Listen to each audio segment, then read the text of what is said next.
Basic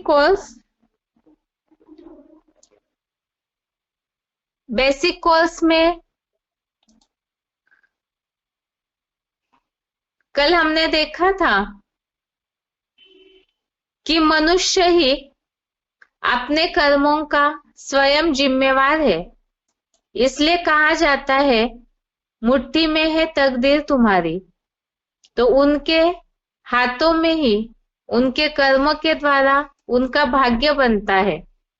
और उसी के लिए हमने गीता में आया उल्लेख भी देखा कि आत्मा ही अपने मन बुद्धि की चंचलता के द्वारा शत्रु की तरह बन जाती है अपने लिए ही।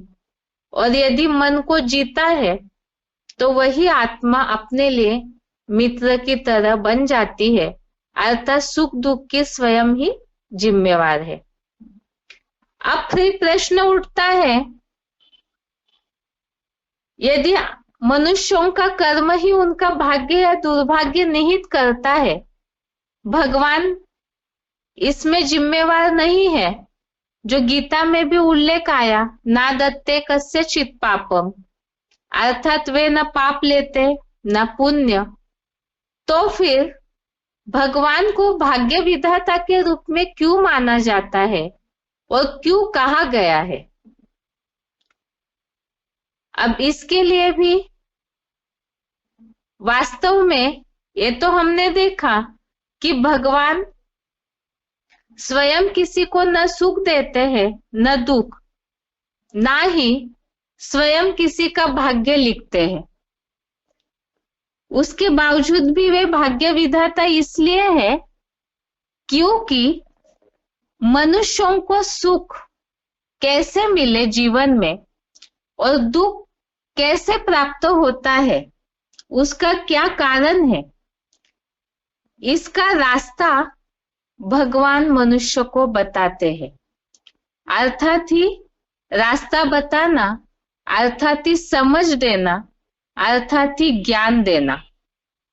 गीता में इस बात के लिए दुनिया वाले जो गीता को मानते हैं वो भी इस बात को जानते हैं कि भगवत गीता में मनुष्य जीवन के परिवर्तन का शास्त्र है।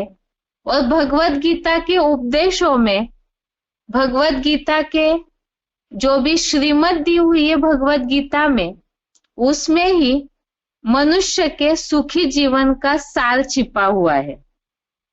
अर्थात ही भगवान सुख दुख देते नहीं है किसी को, ना भाग्य लिखते हैं, तो ज्ञान देते हैं गीता के अनुसार। तो गीता को ही कहा है श्रीमद् भगवत गीता, अर्थात ही श्रीमद् गीता के द्वारा दिया। और उस श्रीमत पर चलकर हर मनुष्य अपने लिए सुखकर्ता बन जाते हैं और न चलने से अपने लिए ही दुखकर्ता बन जाते हैं। इसी के लिए ही ये तो दुनिया में भी लोग समझते हैं कि अगर जीवन में सही निर्णय लिया, सही दिशा का मार्ग अनुक्रमण करते रहे तो सुख ही सुख है, जीवन में फूल बिछे हुए। और यदि गलत निर्णय लेते गए, गलत अनुसरण करते गए, जो भगवान ने रास्ता बताया है उसके विपरीत चलते गए, तो फिर जीवन में दुख ही दुख अपने लिए प्राप्त करते हैं। और इसी के लिए ही भगवत गीता में 18वें अध्याय का 58वां श्लोक, भगवत गीता का अध्याय 18 श्लोक नंबर 58 में इस बात के लिए भगवान ने अर्जुन को समझाया है कि किस तरह से श्रीमत पर चलने और न चलने से फायदा और नुकसान होता है।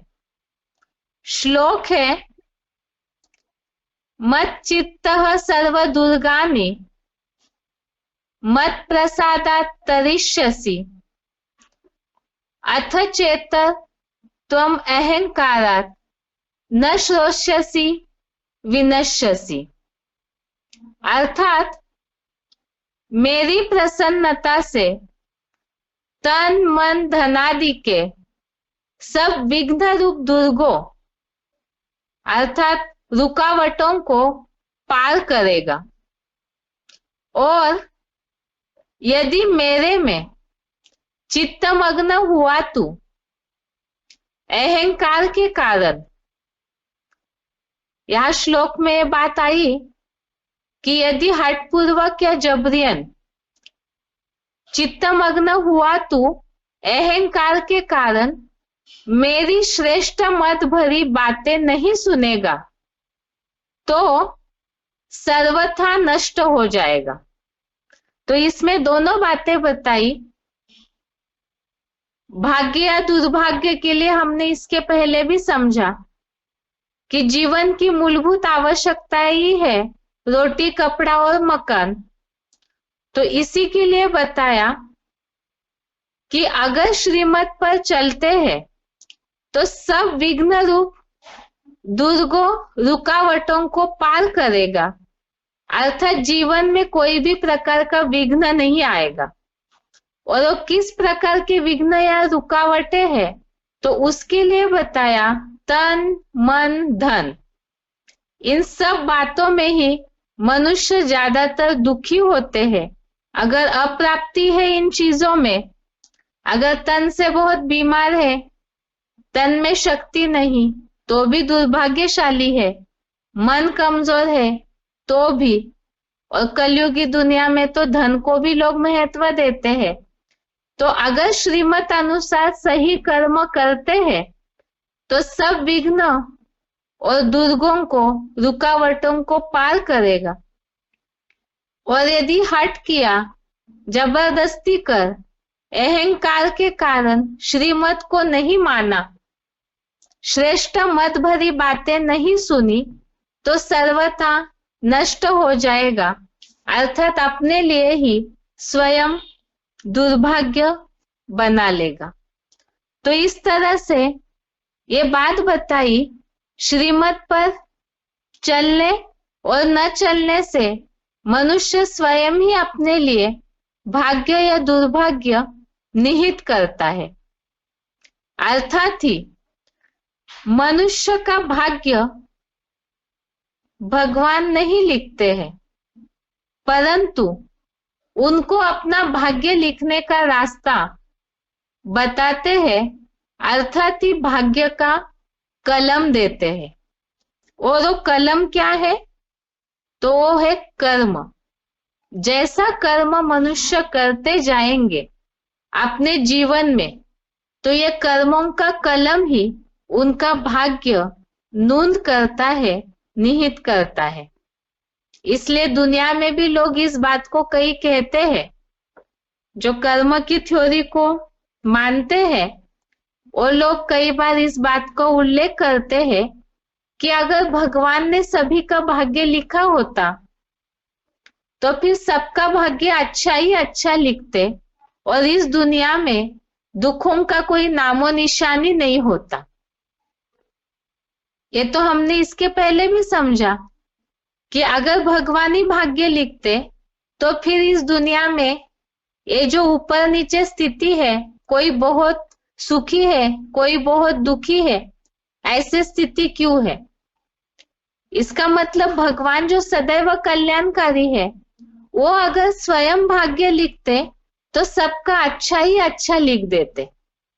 लेकिन भगवान ने सभी को अपने हाथ में कलम दिया है कर्मों का, और उसी आधार से जैसा कर्म करेंगे वैसे वो स्वयं ही अपने लिए अपना भाग्य लिख देते हैं। और भगवान को इसीलिए ही भाग्य विधाता कहा है क्योंकि वे सभी को वो भाग्य लिखने का रास्ता बताते हैं कि कैसे कर्म करने चाहिए।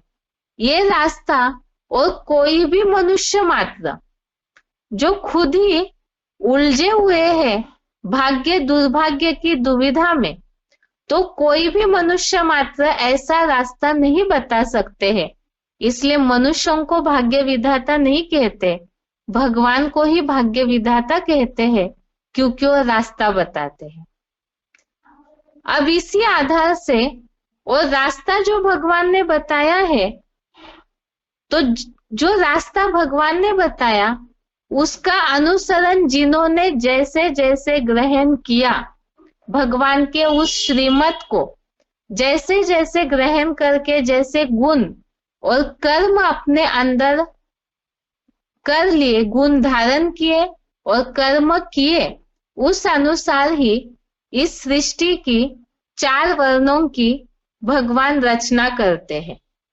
अर्थात भगवान केवल ही ज्ञान देते हैं और सब स्वयं ही अपने कर्मों से अपने उन 4 वर्णों को निहित करते हैं कि कौन किस कैटेगरी के हैं, जिसके लिए भगवत गीता में ये श्लोक आया है। 4थे अध्याय का 13वां श्लोक, अध्याय 4 श्लोक नंबर 13, चातुर्वर्ण्यम मया सृष्टम गुण कर्म विभागशः तस्य कर्तारम अपि माम विद्धि कर्तारम अव्ययम।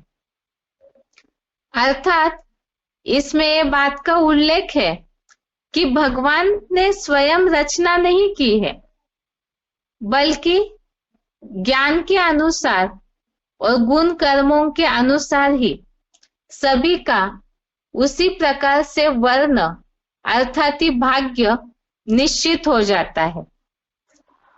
अब जैसे मनुष्यों ने जैसे जैसे गुण धारण किए, तो गुणों में भी हमने देखा सतो, रजो और तमो 3 प्रकार के गुण हैं।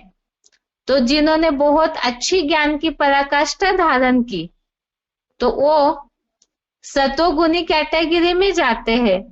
जैसे ज्ञान की अच्छी धारणावान कैटेगरी अर्थात ब्राह्मणों को माना जाता है।